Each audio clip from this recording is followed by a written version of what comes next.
terminé. Nous allons maintenant passer aux affaires du jour. Monsieur le leader adjoint du gouvernement, s'il vous plaît. Oui, merci beaucoup, Madame la Présidente. Je vous demanderais de bien vouloir rappeler l'article 14 du feuilleton, s'il vous plaît.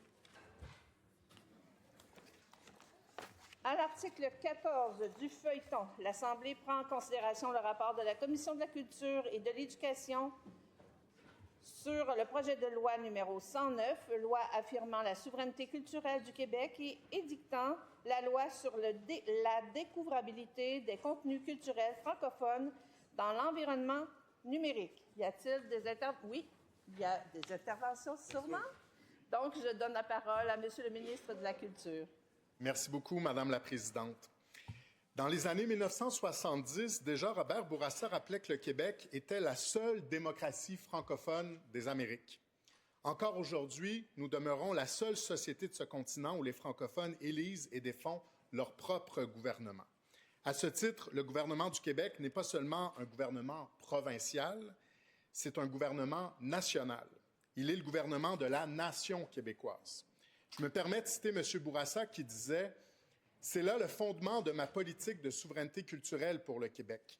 Nous ne pouvons, comme minorité francophone au sein du Canada, confier à une majorité qui n'aime pas la nôtre, la majorité anglophone du Canada, le soin de développer la culture française. » Ces mots, Madame la Présidente, je souhaite les faire miens aujourd'hui. Car il serait injuste d'attendre du gouvernement fédéral qu'il protège mieux que nous l'avenir de notre propre culture. La responsabilité de la langue et de la culture québécoise appartient aux Québécois eux-mêmes. Personne ne le fera à notre place. Robert Bourassa, donc, aspirait à un Québec pleinement maître de sa politique culturelle, en plein contrôle de tous les leviers nécessaires à la promotion et à la protection de notre culture nationale. Il espérait un rapatriement par Québec de tous les pouvoirs constitutionnels et de tous les budgets en culture. Si cet objectif n'est pas encore atteint, ce rêve n'en a pas moins inspiré tous les gouvernements du Québec des 50 dernières années, dont le gouvernement dont je fais actuellement partie. Or, le monde a changé, on doit le constater. Une part croissante de notre vie culturelle se déroule désormais dans l'univers numérique, un espace qui est dominé par des plateformes étrangères qui ne reflètent souvent ni notre réalité, ni nos voix. Les chiffres parlent d'eux-mêmes. Moins de 10 % de la musique écoutée en ligne au Québec est en français. 92 % des jeunes Québécois disent avoir de la difficulté à découvrir des contenus québécois en ligne. Ce n'est tout simplement pas viable pour l'avenir de notre culture. Le combat pour la souveraineté culturelle du Québec, donc, se joue maintenant en grande partie dans l'univers numérique. Puis si la culture est un champ de compétences partagé entre Ottawa et Québec, encore faut-il que le Québec s'adapte à cette nouvelle réalité et qu'il ait, lui aussi, des outils à sa disposition pour s'acquitter de ses responsabilités. Avec le projet de loi 109, pour la première fois, le Québec légifère donc spécifiquement en matière culturelle dans l'environnement numérique.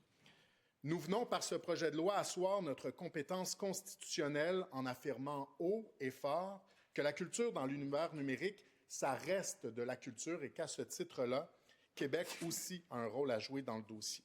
Il s'agit d'un geste concret, nationaliste, responsable et nécessaire, Madame la Présidente.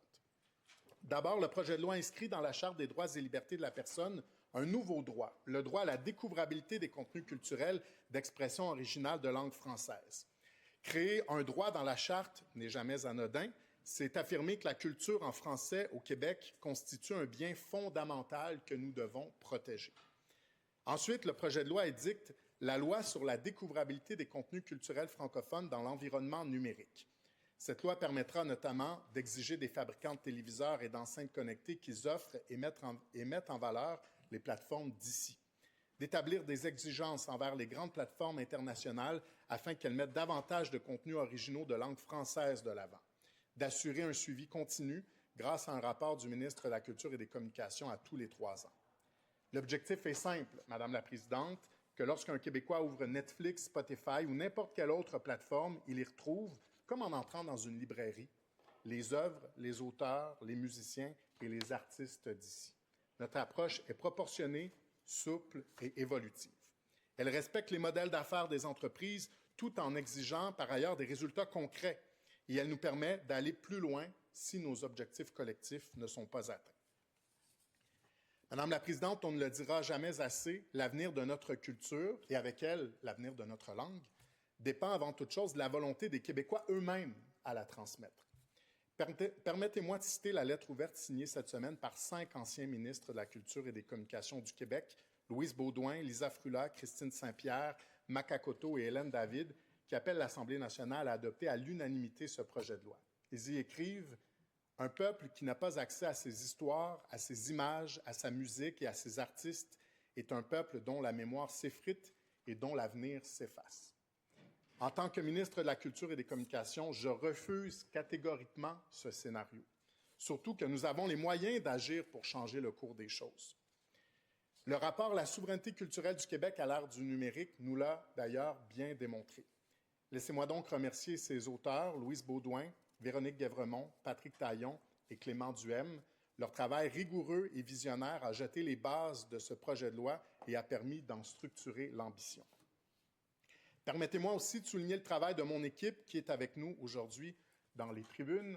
Vous avez joué un rôle primordial, mais je veux tout d'abord souligner la contribution exceptionnelle de mon conseiller spécial, Louis-Philippe Vien, un allié de la première heure, un collaborateur dévoué, un Québécois nationaliste et profondément engagé envers l'avenir du Québec et de sa culture. Il a été au cœur même de la rédaction de ce projet de loi, de l'idée jusqu'à l'adoption. Son sens de l'État et sa maîtrise des enjeux ont vraiment été déterminants. Merci beaucoup, Louis-Philippe, pour tout ce travail.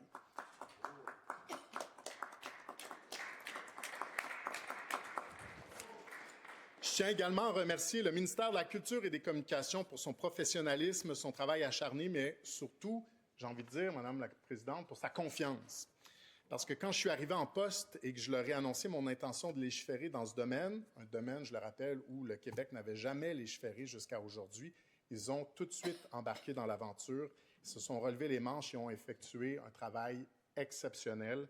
Je veux les nommer Nathalie Verge, ma sous-ministre, Éric Bergeron, sous-ministre adjoint, Sébastien Cloutier et Mathieu Rochelot, ainsi que leur équipe, Hugo Bourassa et Véronique Rochelot-Brosseau, qui ont fait, je veux le souligner, un véritable travail de moine pour arriver aux résultats d'aujourd'hui. Tout ça avec l'aide d'Éliane Richard et de Jean-Félix Robitaille du ministère de la Justice. Merci donc pour l'immense travail réalisé. C'est éminemment précieux de pouvoir compter sur des professionnels comme vous. Je veux aussi remercier l'ensemble du milieu culturel québécois qui a accompagné le processus, tant lors des consultations avant le dépôt du projet de loi que lors de l'étude en commission parlementaire. D'ailleurs, je me dois de souligner l'esprit de collaboration qui a animé la commission parlementaire lors de l'étude détaillée, notamment grâce au travail de la députée de Bourassa-Sauvé, qui a été minutieuse et qui nous a offert toute sa collaboration. Je veux donc aussi la remercier. En conclusion, Madame la Présidente, je crois qu'il faut prendre toute la mesure de ce que nous proposons aujourd'hui. Nous avons un projet de loi ambitieux, porté et soutenu par l'ensemble du milieu culturel québécois. Un projet de loi qui permet au Québec d'agir par et pour lui-même sans attendre de permission. Ce texte affirme clairement l'importance que l'État québécois accorde à sa culture, malgré les discours ou les pressions de ceux qui auraient préféré que nous n'intervenions pas.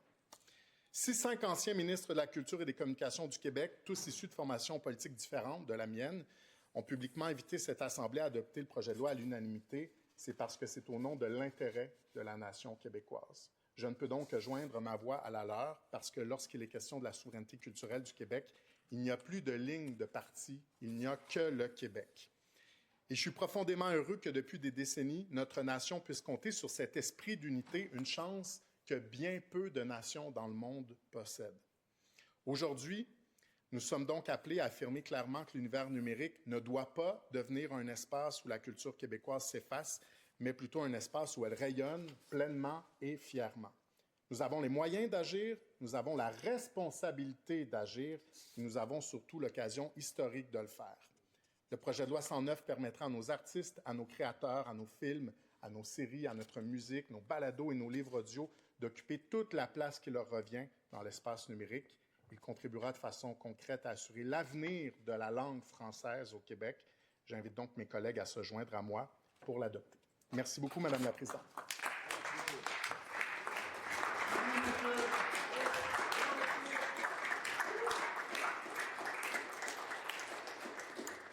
Merci.